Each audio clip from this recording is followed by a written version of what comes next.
tapi henteu tiap nandangin harapan.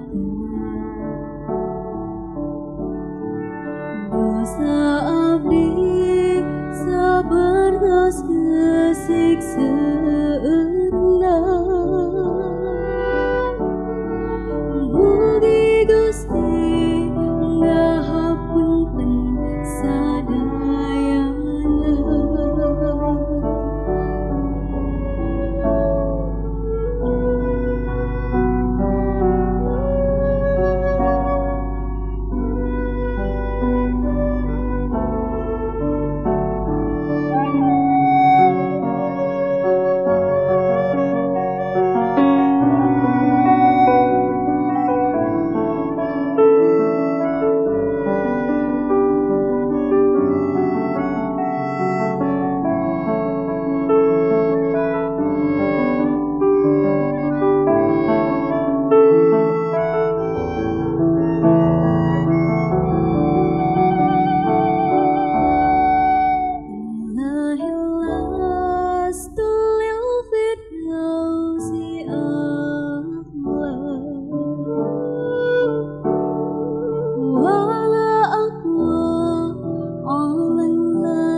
Assalamualaikum warahmatullahi wabarakatuh. Selamat sore semuanya, warga NU Kabupaten Tasikmalaya. Tadi telah kita saksikan penampilan dari Dharma Gita. Dharma Gita adalah sebuah kelompok musikalisasi nadom yang berdomisili di Cipasung.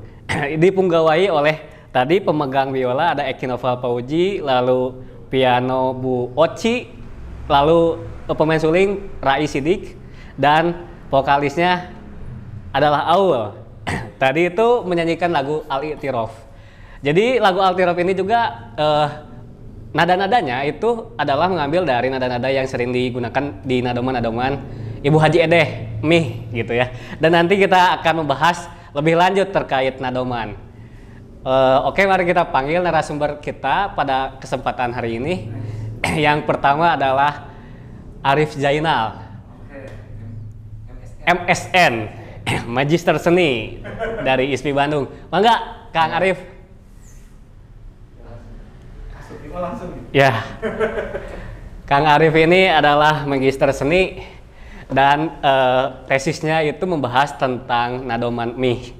Lalu tak hanya Kang Arif, narasumber kita hari ini, satu lagi penyair nasional, internasional lah. Dia pernah residensi di Rusia, yaitu Kang Zulkifli Songyanan, penulis buku Kartu Pos dari Banda Neira. Mangga. Kang Zul ini juga dia sempat mendapatkan program residensi Kemendikbud ke Moskow ya Kang, Rusia. Oke, di depan kita telah ada dua narasumber ini. Kumaha sehat? Alhamdulillah. Damang Kang? Pakai mic lah we. Oh iya pakai mic. Kita asup sorangan. Coba cek lah. Alhamdulillah ya. Alhamdulillah Kang Diwan. Atur nuhun tos kersa sumping ke acara ngabuburit. Acara ngabuburit ieu program dari Media NU Tasikmalaya bekerja sama dengan komunitas Kulung dan juga Ngaronda dari PC Paganusa Kabupaten Tasikmalaya. Jadi acara ngabuburit ini akan menemani pemirsa sekalian, pemirsa NU Tasikmalaya setiap sore dan setiap hari di bulan Ramadan insya Allah. Untuk tema kali ini itu kita akan membahas tentang sastra pesantren. Jadi emang ngabuburit ini dikonsep untuk berbicara tentang pesantren dan kebudayaan. Nah untuk episode kali ini kita akan membahas tentang sastra pesantren. Karena di sini ada peneliti nadoman, peneliti pesantren dan juga praktisi, yaitu penyair yang lahir dari pesantren juga. Kang Arif peneliti, Kang Zulkifli adalah penyair. Mungkin seperti itu ya Kang Hagi? Betul. Betul, siap. Jadi Kang Diwan, tadi saya dengar ini acaranya ngabuburit. mohon Juga ngaronda. ngaronda Ngaronda biasanya dari malam ya. dari malam ya. Jadi kita mau ngi. Ngaronda tapi ngabuburit. Berarti acara ini akan sampai jam 12 malam. Iya, betul, betul. Okay. Biasa tahu jeung Kang Paganusa atau jadi Kang nulis terkait ini kan ya tesis terkait nadoman. Betul. Lebih tepatnya judulnya apa?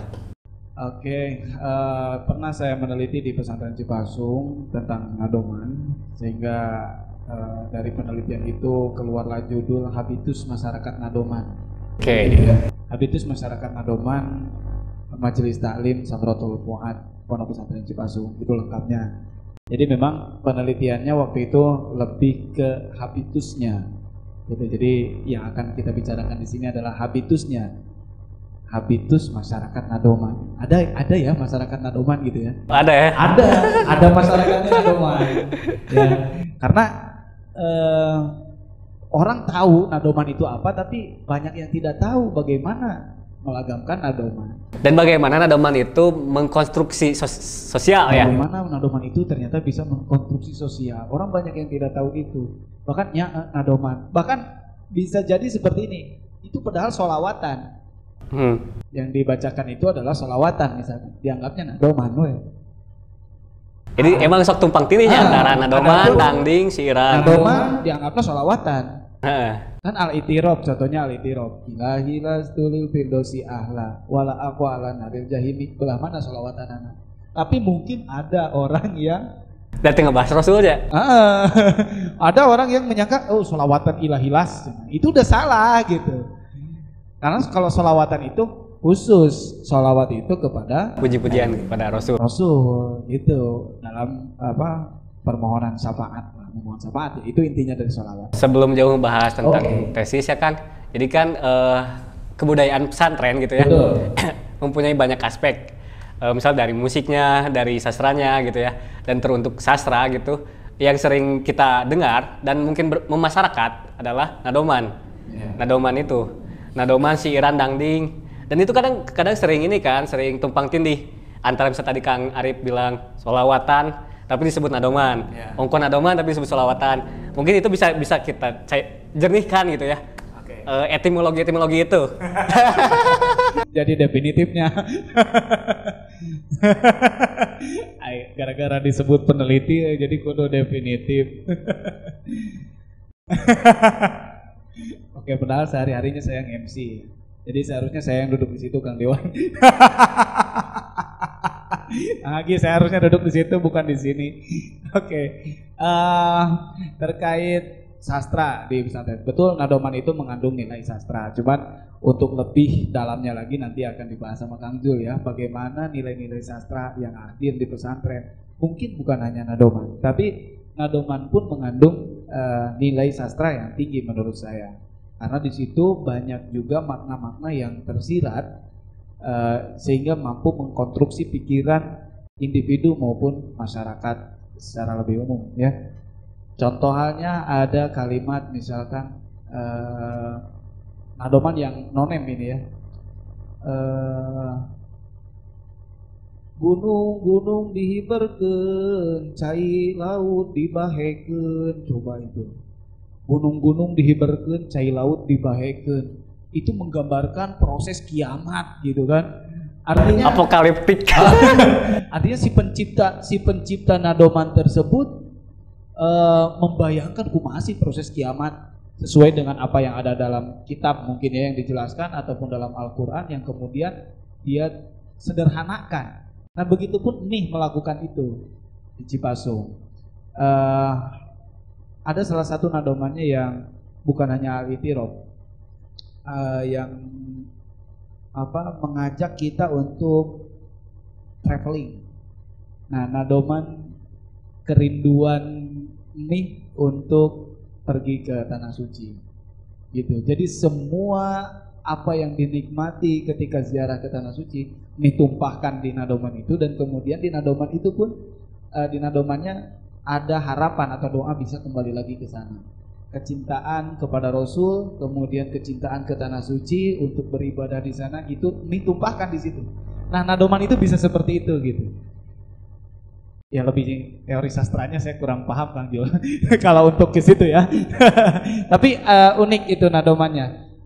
Nadoman yang ya kalau kemarin saya kenalan dengan penyair internasional Randy Chan Satria, puisinya jalan-jalan. Nah, ini juga ternyata punya nadoman yang jalan-jalan.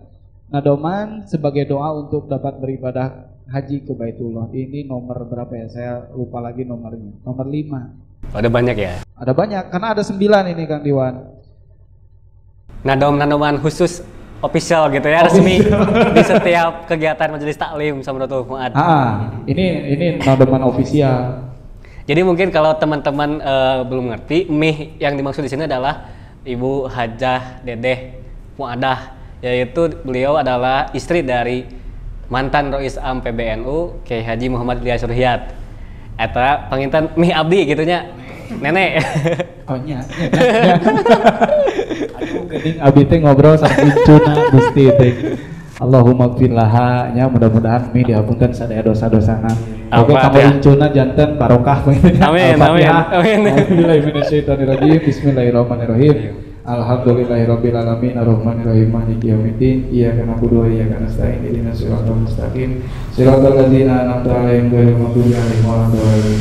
Nah, Kang Diwan, kita lanjutkan. Saya udah ketemu nih teksnya yang sudah ditransliterasi ke bahasa ke penulisan Latin ya.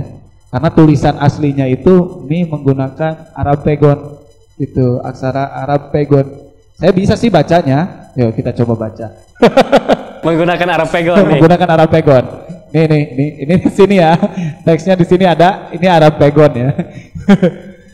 Labaik Allahumma labaik, labaik la syarika lak, labaik innal hamdalak wal mulka la syarika lak. Aduh, kayaknya nadanya kurang ini nih, harus ada ahlinya nanti. Ini Tapi di sini kemudian asa fi kulli am natufu bil baitil haram, asa fi kulli am nusalli fi baitil haram, asa fi kulli am nusalli bil baitil haram. Mugi-mugi ka pangeran dina tiap-tiap tahun abdi teh sing dinasibkeun ziarah ka tanah haram. Jadi di situ ada harapan gitu. Ibu Hajah Dedeh ini dalam nadomannya menggunakan dua bahasa. Ada bahasa Arabnya, ada juga penjelasannya atau syarahnya menggunakan bahasa Sunda. Jadi sebetulnya lebih bebas ketika membuat syarahnya itu bukan lebih bebas, bisa lebih luas. Padahal dalam Arabnya asa-asa fi kulli am natufu bil baitil haram, asa-asa fi kulli am nusolli bil baitil haram. Hanya dua bait ya. Dua bait, asa-asa fi kulli am natufu bil baitil haram. Tapi kesininya syarahnya bisa banyak.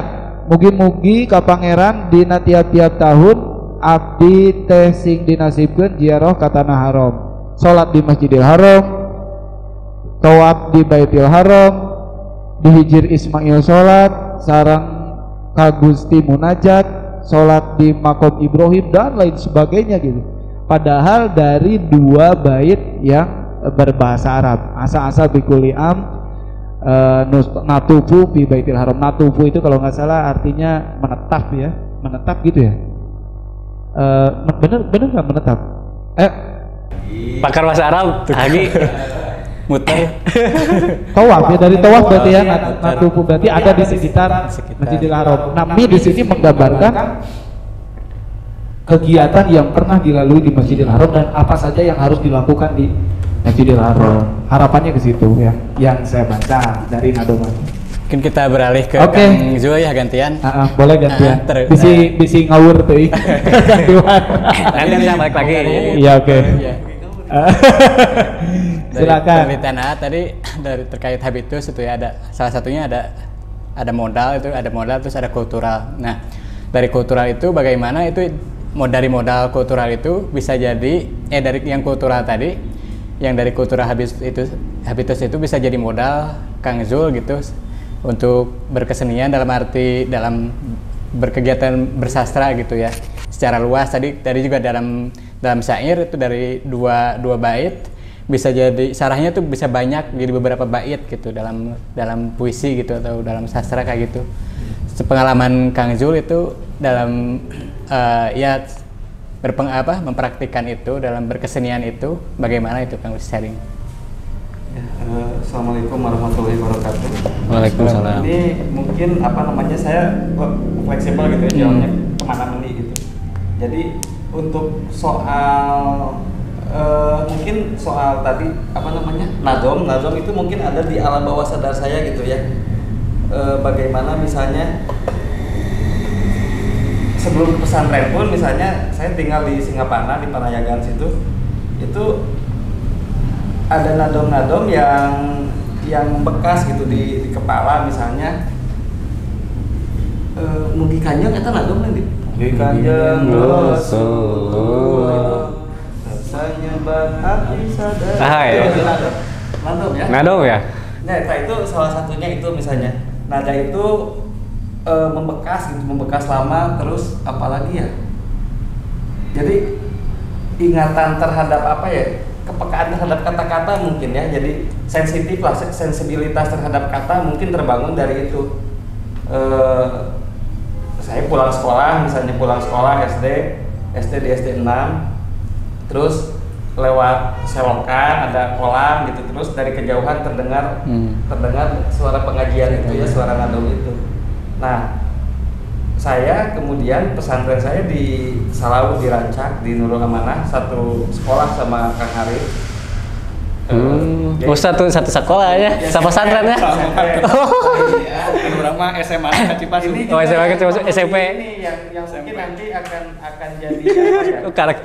Karek tahu. Nanti yang mungkin bisa jadi bahan diskusi gitu, karena nadom itu kan umumnya hidup, kalau saya nggak salah, dalam lokus di pesantren dengan kultur NU ya, pesantren tradisional.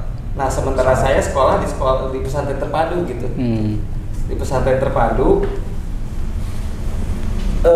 Tapi di satu sisi karena saya tinggal di kampung, pesantren saya di kampung dekat Kampung Naga, jadi meskipun bentuk sekolahnya modern, konsepnya modern, itu masih beririsan dengan tradisi gitu, jadi suara orang pengajian tuh masih ada sholawatan gitu. Nah, ini kan saya nggak tahu di pesantren modern sekarang kalau menjelang sholat masih ada yang nado nggak gitu, sholawatan nggak. Nah kalau di pesantren saya dulu masih ada. Bahkan ilah-ilasnya juga ilah-ilas Salendro teh Arif. Skeal Sunda gitu ya. Ilah-ilas beda jeung ilah-ilas Arab. Ilah-ilasnya yang tadi ya. Sama yang tadi tampilkan. Dengan ilah-ilas yang dipopulerkan Raihan beda lagi gitu. Beda ini Apal nasib. ini sangat apa namanya? Oh, siap. Sangat apa namanya? Sangat lokal lah, sangat nyunda gitu. Nah, persentuhan saya dengan kebudayaan itu gitu, dengan kebudayaan dengan kebiasaan mendengar nadom, kemudian mendengar syair-syair yang dilantunkan dengan langgam tradisi gitu ya, langgam lokal, itu sangat menyentuh bagi saya. Kemudian ada juga beberapa pelajaran yang disarikan, yang disampaikan dengan cara nadom gitu, dengan lagu. Misalnya alfiah gitu. Kemudian tradisi, walaupun pesantren modern, di saya masih ada barzanji gitu. Nah, persentuhan dengan syair-syair berbahasa Arab itu yang kemudian mungkin membuat saya peka terhadap keindahan kata-kata gitu. Saya suka misalnya ketika ada teks berbahasa Arab, sebisa mungkin mencari artinya gitu, mencari artinya. Kemudian ini juga yang sangat berpengaruh terhadap saya, pelajaran, yaitu pelajaran ilmu alat ya, dari jurumiyah, kemudian alfiah, kemudian SMA saya belajar balago dan mantik. Nah itu di ada pelajaran-pelajaran soal bagaimana membuat metafora, bagaimana membuat perumpamaan. Balago gitu ya. Iya, di balago. Misalnya untuk menunjukkan pujian terhadap Rasul itu kan bisa anta badrun atau anta kal badri misalnya. Bagaimana perumpamaan langsung atau menggunakan kata seperti metafor. Gitu. Nah, ternyata ketika saya berkecimpung dengan sastra gitu, saya tidak mendalami bahasa secara khusus gitu ya. Kuliah saya manajemen pariwisata, saya tidak bersentuhan dengan sastra Indonesia secara keilmuan gitu ya, secara akademis. Saya nggak belajar langsung, tapi ketika membaca teks-teks pelajaran bahasa Indonesia misalnya tentang pengkajian puisi, nah itu justru saya temukan dari pelajaran balago itu gitu. Oh ternyata nu baheula diajarkeun teh gini di Indonesia mah kieu bentukna gitu. Majas gitu. Majas, misalnya majas, ada majas apa, urang mah baheula teh diajarna tina bahasa Arab gitu, tina balago. Nah itu mungkin peran pesantren gitu dalam membentuk atau mewadahi minat dan bakat saya mungkin. Dalam mewadahi minat dan bakat saya, jadi satu dari kebiasaan mendengar nadom, kedua dari pelajaran yang disampaikan melalui nadom juga ya, karena nadom punya fungsi sebagai ini juga ya. Didaktik ya. Media pembelajaran. Metode pembelajaran. Nah kemudian itu jadinya terbangun gitu. Oh, secara ilmunya itu dibekali oleh itu gitu, oleh pelajaran ilmu alat kan. Alfiah juga disampaikan dengan lagu gitu kan. Maka pesantren tidak hanya melahirkan dai-dai, tapi juga melahirkan seniman. Yang menarik tuh melahirkan MC kawin. MC kawin, melahirkan tukang angkringan. Nah, itu yang menarik perhatian. Kebetulan saya belajar di sejarah, terus beberapa tahun belakangan menekuni dunia antropologi gitu. Nah, bagaimana pesantren itu antara agama sama budaya itu bisa berbaur gitu kan. Jadi kalau Gus Dur dulu ada ide ada gagasan pribumisasi Islam gitu ya. Jadi bagaimana Islam itu dipahami ya sebagai kaulinan paribasana gitu, ngalewat selokan gitu. Tapi hal-hal tadi yang sifatnya agama gitu, tapi begitu membekas dengan cara yang khas pesantren gitu ya dengan dinadomkan, dan itu sangat menyentuh, dan itu ya yang menyayat sensibilitas Menyayat. sensibilitas ini ya, kepekaan rasa mungkin ya yang di itu. Betul Kang Hadi. Kalau nyayat-nyayat saya suka. Kali ini aksinya yang mana? Pahilinya. Di nadoman Ibu Haja Dede yang tadi ya, tidak memaksa kita mengetahui Mekah, contohnya ya. Kita itu tidak dipaksa untuk mengetahui Mekah secara teoretik. Jadi kalau ibadah haji itu harus seperti ini karena di Mekah itu enggak. Secara fikih enggak secara fikih enggak. Bu Haja Dede itu mengajarkannya lewat nado. Digambarkanlah bahwa saya rindu ke Mekah, rindu ibadah di Masjidil Haram, rindu saya sholat di Maqam Ibrahim. Artinya secara tidak langsung di situ, oh itu tempat yang yang harus kita kunjungi gitu. Jadi pendidikannya itu seperti itu, tafsiran dan memang itu harus dilakukan lah gitu. Lebih secara emosional mungkin ya. Iya, lebih ke situ, benar. Kemudian ada di sini mogi nganasibkeun sim abdi sholat di Masjid Nabawi. Oh, berarti kalau ibadah haji kita juga harus ke Madinah, mengunjungi ziarah ke makam Rasulullah, ke Masjid Nabawi, gitu kan. Nah, di sini digambarkan, nanti lebih lengkapnya saya kasih teksnya lah. Ya, untuk dipelajari oleh teman-teman. Soal perform. Kalau perform nanti urusannya sama dia. Kita bareng-bareng harus collab. Nanti akan tampil lagi ya di terakhir.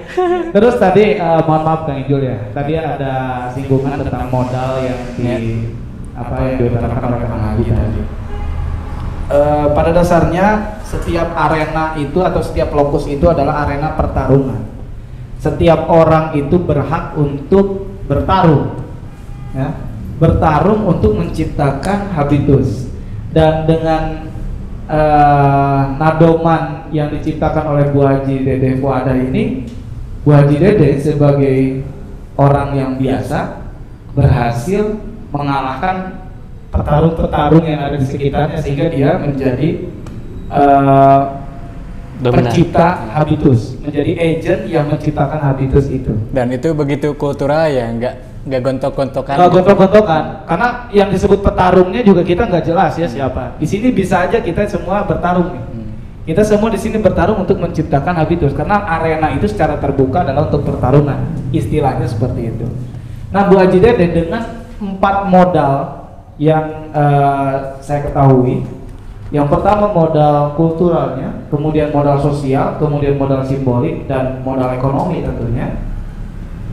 Beliau itu lebih cenderung menggunakan 3 modal. Modal kultural adalah pengetahuan, ilmu pengetahuan yang dimiliki oleh Bu Haji Dede. Kalau tadi Ijul itu bicara tentang teknis penulisan, mempelajari balaghah, ya itu adalah modal kultural gitu kan. Gitu. Dan apa yang kita dapatkan di sekolah ataupun di pesantren itu akan menjadi modal kultural kita. Bu Haji Dede dari mana modal kulturalnya? Beliau mendapatkan ilmu-ilmunya ya di pesantren, karena beliau juga adalah turunan dari Rancapaku ya, Gentur. dari pesantren Gentur. Abiti Rancapaku. Dari pesantren Gentur itulah beliau sejak kecil memang dididik oleh orang tuanya di pesantren, dan ilmu pengetahuannya didapatkan di situ. Mayoritasnya ya, saya tidak lebih jauh meneliti hal itunya. Kemudian secara sosial, Bu Haji Dede setelah menikah dengan Api, ya, Pak Kiai Ilyas, itu pindah ke Cipasung. Beliau membangunlah di situ satu pengajian gitu ya di Cipasung itu. Jadi bukan hanya para santri, beliau membangun pengajian khusus untuk ibu-ibu. Bukan ibu-ibu di dalam pesantren, karena di dalam pesantren itu belum ada yang menikah rata-rata. Tapi ibu-ibu di sekitar pesantren beliau raih semuanya, dan beliau ajak untuk melaksanakan pengajian. Kemudian di pengajian itulah beliau menyampaikan nadoman yang dibuatnya. Berarti sudah 2 modal tuh. Nah, modal yang ketiga adalah modal simbolik, sehingga ini menjadi kekuatan yang besar menurut saya. Modal simbolik ini adalah modal legitimasi. Setiap nadoman yang diciptakan oleh Ibu Haja Dede itu sudah melalui legitimasi dari Bapak Kiai Ilyas, gitu, dari API. Jadi sebelum disampaikan ke jemaah, beliau pasti negosiasi dulu dengan API. Pi, coba dilihat nadoman saya udah benar atau belum. Kalau masih perlu revisi, wah karya sastra masih perlu revisi itu, direvisi sama API. Ini Kang Jul waktu bikin puisi ada revisi-revisi gitu. Ada. Nah, ini legitimatornya adalah API. Editor ya. Nah, editor sekaligus yang melegitimasi Kang Diwan. Legitimasi bahwa nadoman ini sudah bisa disebarkan. Gitu. Layak. Sudah layak gitu. Layak jalan.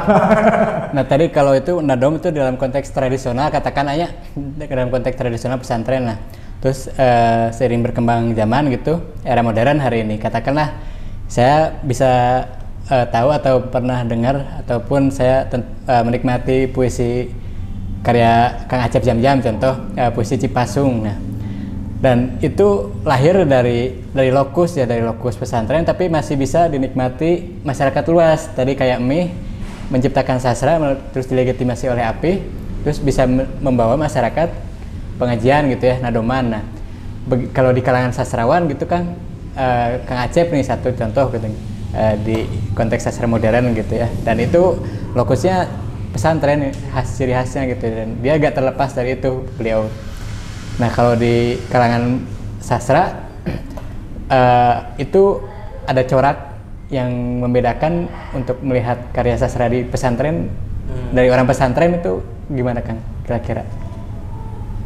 Yang paling kentara jelas biografi ya, biodatanya, misalnya ini sekolah di mana gitu, bermukim di mana, berdiam di mana, tapi dari diksi juga kelihatan dari diksi, dari penggunaan kecenderungan motif, misalnya motif yang digunakan itu ini penyair A berproses di pesantren Anu, misalnya lahir dari pesantren Anu, kemudian kecenderungan puisinya puisi-puisi religius misalnya, dengan diksi-diksi yang mengarah kepada diksi-diksi yang mengarah kepada misalnya kerinduan seorang hamba terhadap Tuhannya. Tapi itu juga bisa jadi sangat bisa jadi sangat bias gitu. Kalau misalnya baca salah satu sajak Gusmus itu ada, Gusmus kan jelas tuh, kiai pesantren, kiai pula nulis puisi, ada sajak-sajak cintanya, itu yang kalau dibaca justru mengarah kepada erotisme gitu sebetulnya. Katakanlah kalau orang nggak tahu itu Gusmus yang nulis, itu bisa ditafsirin macam-macam gitu. Tapi sebetulnya Melihat dulu siapa yang nulis. iya, ketika dilihat oh ini Gusmus, dan ketika tahu misalnya itu Gusmus, katakanlah kita cuma dengar puisinya ya, nggak baca gitu, dengar orang baca itu bisa jadi pikiran kemana-mana gitu. Wah, gitu ya. Ya. Video-video erotis, ada beberapa video yang erotis. Yang lukisan darah, yang lukisan Inul juga kayak gitu ya berarti. Ya, dalam konteks lukisan itu. Tapi sebetulnya ketika kita tahu gitu itu yang nulis Gusmus, erotisme itu jadi berubah jadi sebuah justru jadi sublim gitu, sublim sangat surrealistik, bahkan transenden. Iya, sangat transenden. Oh, ternyata di sini itu aku dan Tuhan gitu. Aku liriknya itu misalnya seorang hamba yang doif gitu. Kemudian ternyata bukan makhluk gitu, tapi ungkapan cinta kepada Allah misalnya. Nah, itu jadi kalau bicara konteks sastra pesantren ini juga bisa sangat luas. Bisa satu dilihat dari siapa yang nulis, dua dari tema gitu ya, dari tema. terus dari diksi, daya ungkap. Nah ini yang menarik di Bandung itu kan ada tuh komunitas malaikat, komunitas malaikat dari pesantren Baitul Arqam. Nah, Ciparai. Ya Ciparai. Pentolannya ada Kang Ahmad Faisal Imron. Itu puisi-puisinya itu kalau saya baca dia punya rima gitu, punya birama yang kayak orang baca nazom itu, baca syair Arab gitu. Walaupun ditulis dalam teks bahasa Indonesia, tapi terasa ada musikalitas gitu. Nah ini musikalitas kayak gini itu musikalitas pesantren gitu. Iya, saya juga sempat merasakan kayak gitu, kayak saya pernah dengar Faisal Komando Bat. Iya, Faisal Komando Bat. Saya pernah baca gitu syairnya, ya mungkin karena ada kesamaan kayak Kang Acep gitu dari pesantren. Ada ciri khas gitu ya dari diksi, pemilihan diksi dan ritmanya juga kayak beda gitu, terasa gitu ya. Ada musikalitasnya tuh ketika baca, ini musikalitasnya bahkan mengingatkan saya sebagai pembaca kepada nadoman justru, kepada nadoman, kepada syair-syair syair-syair bahasa Arab gitu yang pasti baca. Itu nggak tahu itu dia sengaja mendesain itu mengambil corak estetika seperti itu atau memang alam bawah sadar dia yang bekerja gitu. Karena sehari-hari bertungkus-tungkus di pesantren. Terus kalau dari itu kan Madura apalagi ya? Iya. Chef Diwan tahu bersentuhan dengan teman-teman di Madura di Jogja, bagaimana di Madura misalnya ada komunitas gitu, komunitas sastra, pesantrennya itu punya komunitas sastra gitu. Ya. Pesantren-pesantren di sana punya SO-nya itu SO sastra misalnya. Nah, ketika lulus nanti kuliah di UIN atau di Jogja di mana santri-santrinya itu menulis puisi, bahkan hidup dari menulis gitu. Mereka ngeresensi buku dapat honor, kemudian nulis buku dapat honor gitu. Jadi Sampai ada di Anuk Koya tuh diguluk-guluk itu Kiai Paizi dan lain-lain. Atmosfer di pesantren itu emang sastrawi banget gitu. Teman-teman dari SMA udah terbiasa membaca karya sastra besar lah. Tidak hanya sastra juga sih, non fiksi juga. Maka banyak juga sekarang tokoh-tokoh baru gitu ya, tokoh-tokoh muda lahir dari sana. Kayak misal Gus Fayad, Taufikur Rahman misal dari non fiksinya ya, filsafat gitu. Dan teman-teman saya juga ada namanya tuh Pesantren Kutub di daerah paling kritis, daerah Paris lah, daerah Jogja Selatan. Itu tuh sama. Jadi kalau lapar teh cenah mah nyekan laptop. Jadi lain macul lain naon gitu, nulis gitu. Kalau lapar teh. Pesantren alat laptop lain macul. Kadang mereka tuh sangat menunggu hari Minggu. Karena koran-koran lokal kan biasanya hari Minggu itu rubrik sastra. Kamuat tuh, karena itu untuk dia bertahan hidup gitu. Nah, tadi kalau dikaitkan ke modal sosial, saya juga sempat kan waktu di Jogja magang di Cantrik Pustaka, jadi orang-orang Madura. Terus kami itu terlibat di Kampung Buku Jogja. Nah, saya melihat gitu ya dari modal sastra tadi, modal kultural tadi. Jadi si modal sosial dari jejaring intelektual, jejaring sastrawan dari tingkat SMA ke atas tuh terhubung gitu mereka, khususnya Madura gitu ya. Nah, bisa kayak gitu, ternyata di baliknya ada tadi mungkin ya ada habitus yang diciptakan tadi Kang ya. Bagaimana mengkonstruk? Nah, itu ke kesalehan tapi ke ini dunia kepenyairan. Tapi ya kata saya juga itu menjadi sah ya. Tergantung siapa yang membawa modal itu dan ke arah mana gitu.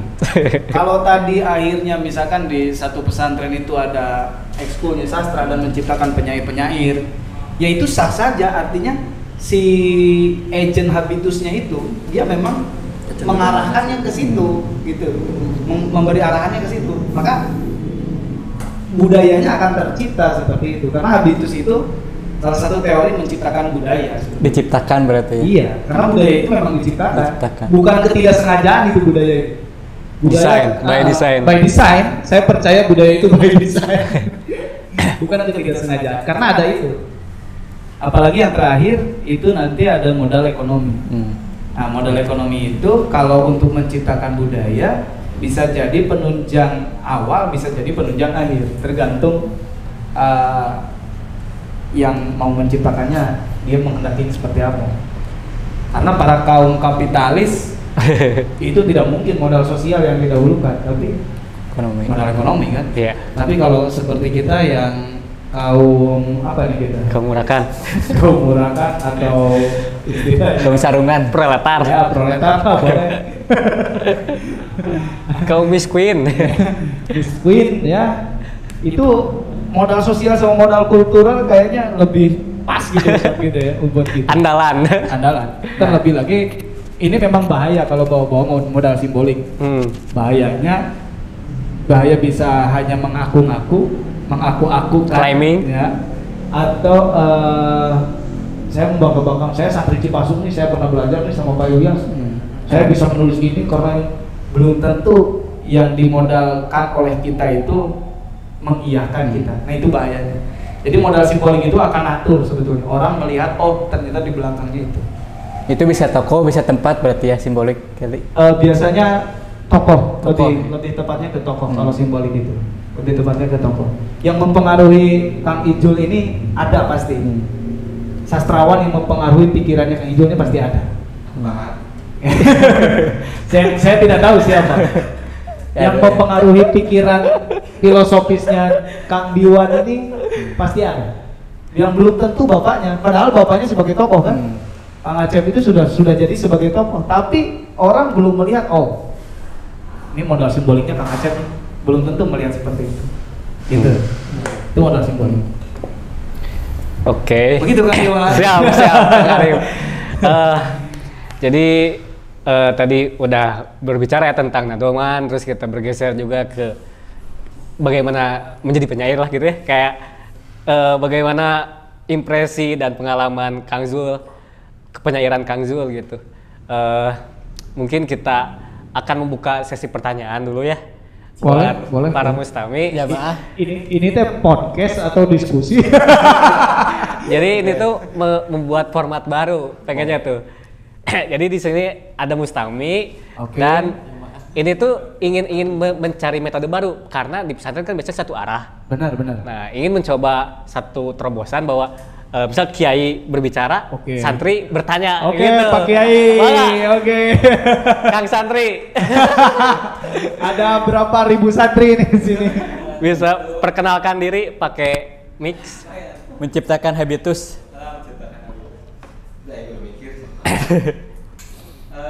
Pakai izin bertanya. Kadang mah? Kadang.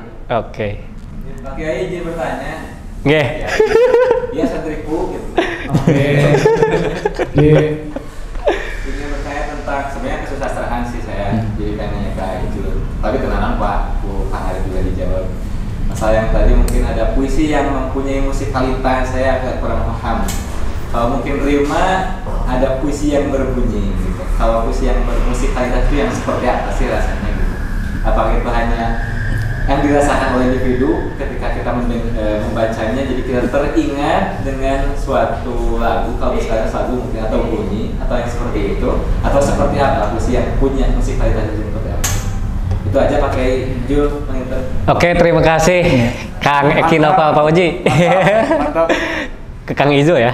Musikalitas. Kalau musikalitas bagi saya itu gini, bagaimana misalnya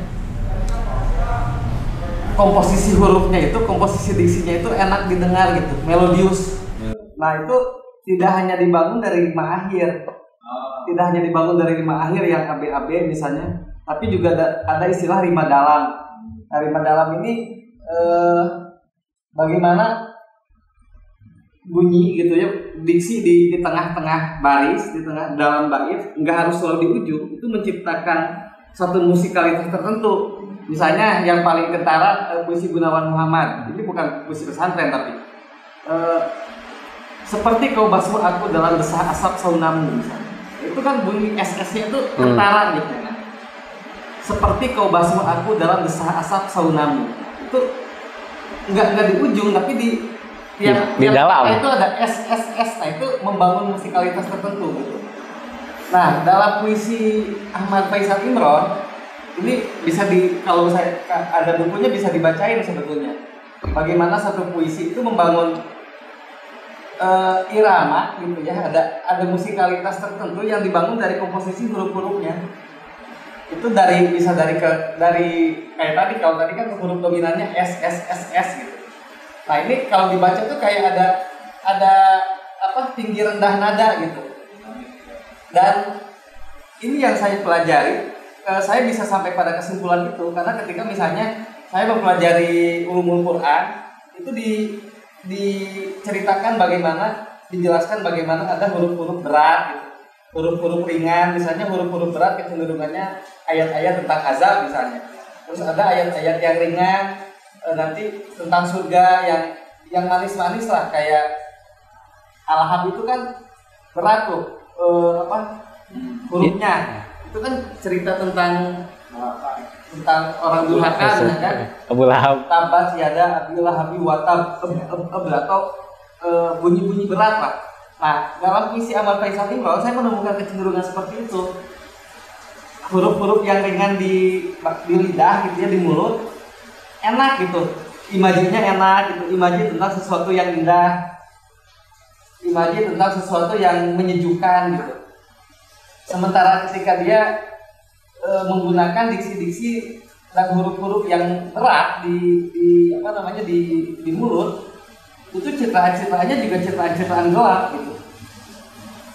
Nah, ketika dibacakan dengan baris-baris yang panjang, itu kayak membentuk nyanyian gitu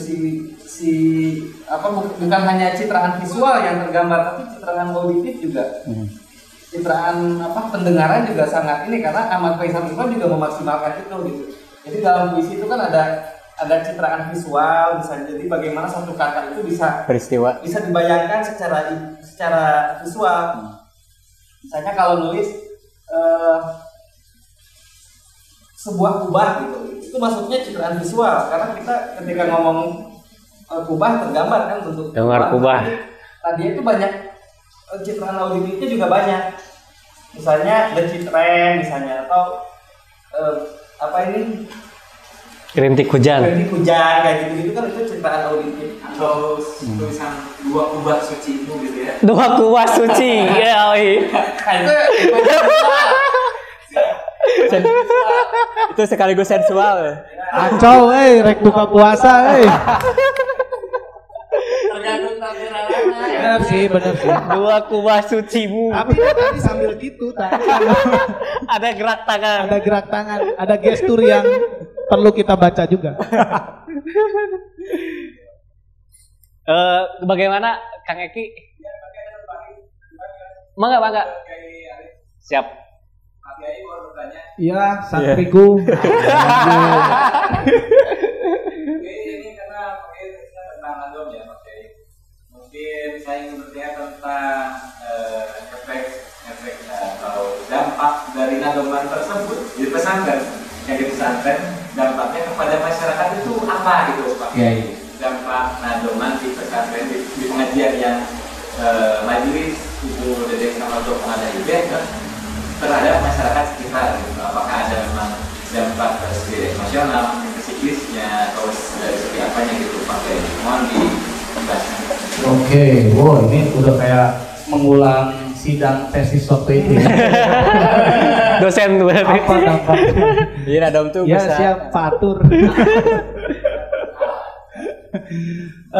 Dampak sosialnya di pesantren itu, di majelis taklimnya itu dari nadoman tentu lebih ke cara mereka beribadah. Artinya setiap individu itu mengalami apa ya istilahnya fase yang dalam gitu dalam kesehariannya itu, ketika misalkan digambarkan ingin ke Baitullah yang tadi, nadoman yang tadi, dia itu bisa sampai merenung dan bisa sampai saya benar-benar ingin ke sana. Nah, secara sosial itu dibangun bersama karena nadomannya juga dibacakan bersama, sehingga guyupnya para anggota majelis taklim itu, kalau saya melihatnya lebih damai gitu ya daripada maaf majelis taklim yang lain. Itu tidak damainya itu karena mereka pun ketika pengajian, etika di pengajian saya lihat tidak khusyuk gitu ya. Kalau di Samratul Fuad ini benar-benar dibawa ke arah pengajian itu mereka benar-benar khusyuk gitu. Dan dua arah terjadi Kang Diwan. Nadomannya bukan hanya sang leader doang ya. Leader doang gitu, tapi mereka juga membacakan nado. Tampak sehingga ada apa gitu ya, timbal balik yang jelas gitu. Dan dari cara beribadah yang saya temukan, ibu-ibu yang saya tanya, para peserta pengajian itu, mereka memang mendapatkan kenikmatan beribadah setelah ikut membacakan dan rutin membacakan nadoman Samratul Fuad ini. Dan ukurannya kenikmatan beribadah saya tidak tahu ya, itu hanya individu yang mengetahuinya. Cuman saya melihat kedamaian gitu di situ. Jadi masyarakat yang ikut pengajian itu seperti tidak ada masalah gitu. Seperti tidak ada masalah. Padahal sehari-harinya mereka juga kerja, ada yang dagang, ada yang ngajar ya. Tapi tetap untuk jam pengajian mereka datang. Untuk melaksanakan ritual-ritual yang lainnya mereka tetap bisa melaksanakannya.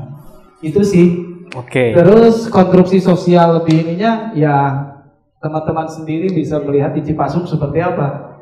Sekeos-keosnya Cipasung tetap aman gitu ya. Nah itu ya yang aneh bagi saya. Bahkan pas musim Covid di Cipasung aja santai gitu, perasaan nggak ada yang gimana gitu, nggak ada yang gundah seperti apa, biasa aja. Gitu. Ada kedamaian di situ. Oke. Jadi seperti itu jawaban dari Kiai Arif. Siap, Kang Eki. Kalau tidak paham, terima kasih. Nanti kita lanjutkan. Oke, mungkin ya. Jadi kita cukupkan saja ya percakapan ini, karena sebentar lagi kita akan mendengarkan sajian nadoman yang akan secara langsung ditampilkan oleh Dharma Gita yang berjudul Doa Rajab walaupun sekarang bulan Ramadan. Oke. Wallahumma fiq ila qomitorik. Wassalamualaikum warahmatullahi wabarakatuh. Waalaikumsalam warahmatullahi wabarakatuh.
sasi Sya'ban mugi Gusti gaduh